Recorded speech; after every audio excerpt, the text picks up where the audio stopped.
What is one of the most effective ways to memorize large chunks of information, whether the scripture or otherwise? It's easy. You build a memory palace. Welcome to the Bible Memory Goal. My name's Josh, and today we're looking at memory palaces.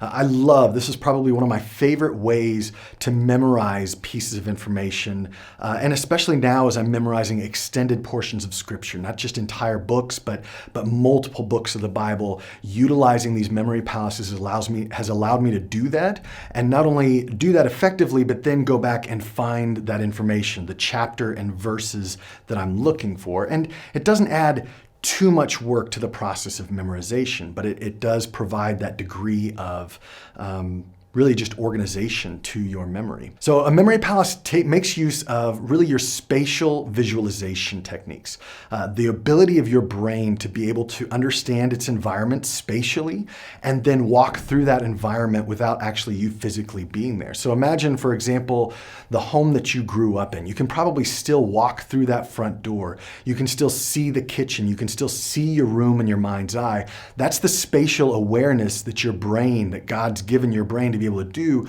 and to be able to walk back into that moment in time and see that all again as if it was right there 20, 30, 40 years ago. And that's something that you can utilize whether you're 20 years old or 50 or 60 years old. This is something that your brain can do. As a matter of fact, the older you are, the more memory palaces you probably have. So don't discount this just because you're a little bit older as you're considering using the memory palace technique.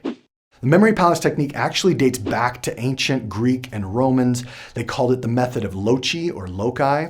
It's where we still in our language today get that phrase in the first place or in the second place. That comes from using this method of loci. And they used it then, and it's still used now with world memory champions. So it basically breaks down to this. What you do is you find a place that you know extremely well. This could be your home that you currently live in. It could be your office. It could be a school that you went to. It could be your church. It could be any location, a park right next to your home. Whatever it is, it's a location that you can literally close your eyes and walk through that entire location without having to actually be there. You know that piece of furniture is right there. That window is right there. All of these things. If I were using my desk right here, I could say, I always know that my microphone's on the left, and I've got my speaker, and then my monitor, and then I charge my phone in the center, my keyboard, my mouse. I could use my desk as a mini memory palace. And it would work that way. You could actually use small spaces. It doesn't have to be a massive space, but the point is that it's a space that you know well. Your brain has already memorized this space because you've been in it long enough. So that's the key number one. Key number two is to take that space and divide it up into different locations. And the number of locations is really up to you, but they have to be very distinct, they have to be linear, and they have to be something that you can walk and see and remember easily. So they don't change often, in other words. So you don't want to create something where, there was maybe a picture on the wall, but maybe those pictures you always rearranged on your wall, so you could get confused very easily. So again, if I'm going to look here at my desk, you can see I've always got my microphone here on the left. That would be number one. And then this speaker would be number two. My monitor would be number three. My phone charging would be number four. My keyboard number five. My mouse number six. And my lamp number seven. So let's say I've just created a memory palace with 7 locations, and I can use that to memorize the 7 churches that John writes to in Revelation. And I can now, because I've memorized those locations, I can attach that information to each one of those locations. So separating that out, making sure that it is linear along the way, right? So I don't want to jump and make this number 1 and then make this number 2 and then, go all random. You want it to be very linear. You want it to make sense as you go along, because this is something that it will help you organize all of that information. So when I'm doing my scripture memory, I can actually attach verse numbers to these places. And that way, when you ask me what is Galatians 4:10 or something like that, I know I can find that specific location and then tell you what that verse is. And the way that I do that is through these memory palaces. Then the third part of all of this, after you've found your memory palace, after you divided it up, is to attach that information. And you can do that in any way, but the important thing is that you do it in the most visually expressive way that you can do it. Actually, I wouldn't even say visually. If you can do it in the most sensory senses, like involve as many of your senses as possible, right? And so that could be your smell, that could be your taste, that could be what you're hearing, that could be also what you're seeing, what you're touching. The more that you can involve your senses, the better and easier it is going to be to stick to your memory when you're creating this memory palace.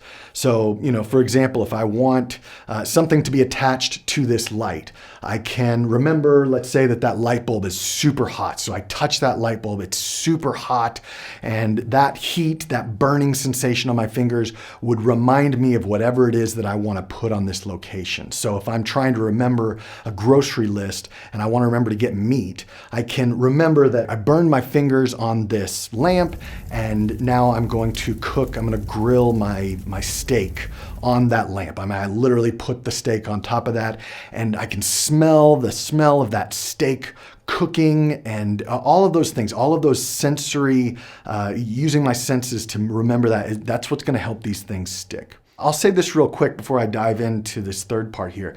I am surprised by the lack of people, by the number of people. I've interviewed a lot of people who do scripture memory. Very few of them, as a matter of fact, I haven't run into one yet that has used these memory tactics, these memory techniques of a memory palace or even the major system with numbers. Most everybody that I run into memorizes scripture with rote memory, just repeating it over and over and over again. Sometimes, if you remember from my interview with the Bible Memory Man, you're including writing it. With Susan Heck, she talked a lot about listening to it. All of these things are very good things, and I'm not discounting their methods at all. It's worked well for them, and maybe that's what will work well for you.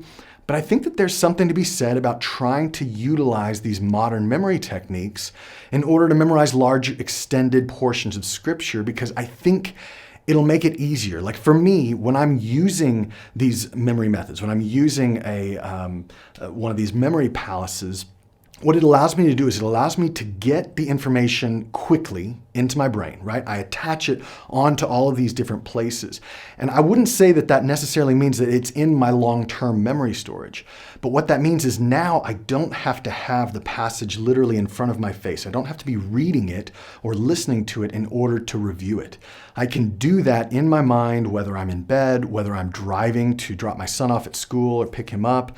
I can do that. I can walk through this memory palace in my head and then review the scripture, and I can be saying it over and over again. And that, to me, is where the rote memory comes in, where I am repeating it over and over until it becomes second nature. This memory palace is a way to file that information away so that it can be easily retrieved in a way that can be useful to you, in order, or finding out specific verses or chapters. So let's move in here for a moment now, how you could use memory palaces in your scripture memory journey. I've already said this before in one of my earlier videos. I recommend you take and watch right here, where I talk about my method for memorizing extended portions of scripture. And it involves a couple of different things, and the memory palace is one of them, where I'm taking and I've created a memory palace. Let's say it's my home here in Thailand for the book of Galatians. Or I spent one day in a Chinese jail, and I used that as my memory palace for Philemon, right? Because of the whole slave, and I mean, there's just a lot of it makes sense to me. It's a small place. It's just something that helps me remember Philemon, and it's mine only. Nobody else can use your memory palaces. Only you can. So I created each of these memory palaces for each of the books of the Bible that I want to memorize. And then within that, Philemon's easy because it's just one chapter, but let's say Galatians has 6 chapters. I broke out my house here in Thailand into 6 different rooms, right? The kitchen, the dining room, the living room, my boys' bedroom, outside, and then our master bedroom. Those are 6 different places that represent the 6 different chapters chapters. And then within those 6 different places, as I talked about earlier, I broke those places into a lot of different locations that I can then attach those verses to. And now I walk through my house here in Thailand and I can see each of those locations, and that helps remind me of what chapter and verse and where those things are located. So that's one way you can do it, right? But there are so many other ways. Let's say that you want to memorize the books of the Bible in order, New Testament, Old Testament, maybe both of them together.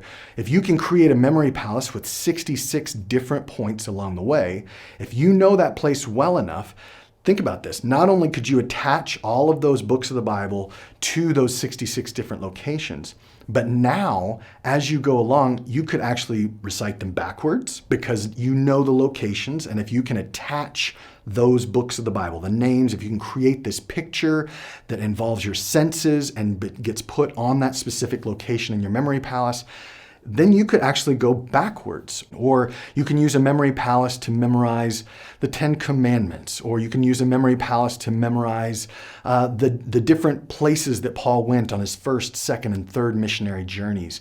All of these are valid ways to use a memory palace that can be in addition to whatever methods you use for extended scripture memory, whether that's rote memory or whether that's writing. There's a lot of different methods that I'm trying to share with you here because I know that mine isn't the only and not the best method. If you have any questions about using memory palaces for scripture memory or for otherwise, I'm not necessarily an expert at this. This is just something that I'm learning as I go along. There are so many other resources and forums out there for memory experts and memory champions that might go into better detail than what I'm giving you here. But I'm just sharing you what I'm using right now and how much I've enjoyed using it in hopes that maybe this can be a tool in your toolbox, something that you can use as well. So if you have questions, leave those in the comments below. Go ahead and like this video because that helps it be seen by a lot more people. Hopefully we can encourage and inspire as many people to continue or to start memorizing scripture as possible. And then of course, I always welcome you to subscribe to the Bible Memory Goal here on YouTube. Thanks so much and have a great rest of your week.